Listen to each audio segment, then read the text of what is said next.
শালা বালের জীবন। বছরের মতো বছর চলে যায়, কিন্তু শালা জীবন চলে না। কি বাল যে করমু।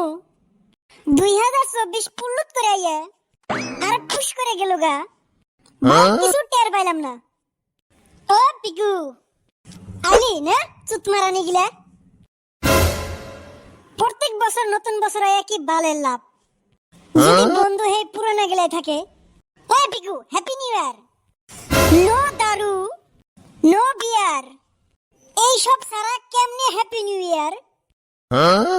আরে তুই কি বালের টেনশন করস? দারু বিয়ার সবকিছু হবো তো, পার্টি হবো। তুই দিবি আমারে পার্টি আর আমি খামু না সুদূর ভাই।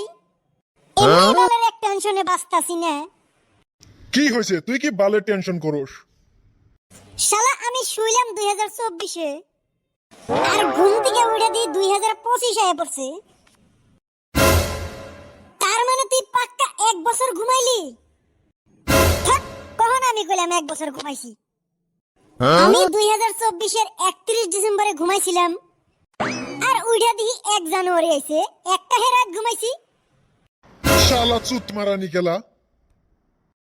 শালা প্রত্যেক বছরে নতুন বছর আহে, শালা যে আইবার লাগা ওই আহে না। তাই পিগু তুই চিন্তা করস কে? হইব রে, সব হইব। 2025 সালে সবকিছু হইব। তুই আমার বালের কথা কস। তোর জীবনে কি হবে 2025-এ তুই কইবা পারবি না। আর ওই আছে আমার কথা কইবের। আর ভিউয়াররা তোমরা কি করতে চাও 2025-এ কমেন্ট করো। আর সাবস্ক্রাইবার কি বাটন দেখতেছ না, ওইটা টিপো, সাবস্ক্রাইব করো। আর আপনাদের সবাইকে হ্যাপি নিউ ইয়ার। হ্যাপি নিউ ইয়ার।